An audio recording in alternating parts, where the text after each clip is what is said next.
ইতালির ভিসা কবে দিবে ভিএফএস গ্লোবাল বা ইতালিয়ান দূতাবাস? এটা নিয়ে আন্দোলন হয়েছে, যেটা আপনারা সকলে ইতিমধ্যে জেনে গিয়েছেন।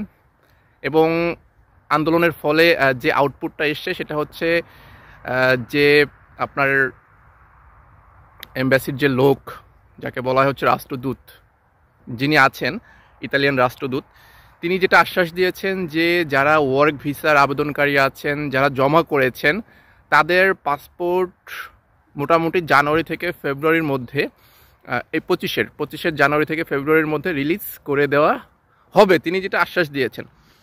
হ্যাঁ, এখন এটা, এই যে আশ্বাস তিনি দিয়েছেন, আগেও দিয়েছিলেন, কিছু একটা আশ্বাস দিয়েছিলেন, সেটা কিন্তু আসলে ওরকম কার্যকর হয় নাই, ইমপ্লিমেন্ট হয় নাই।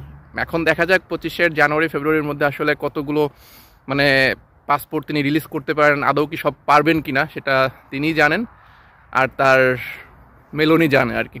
সো আমরা সবাই চাই এই 25 জানুয়ারি ফেব্রুয়ারির মধ্যে যত পাসপোর্ট আপনার আটকা পড়ে আছে, সব ওয়ার্ক ভিসার বিশেষ করে, সব রিলিজ করে দেওয়া হোক।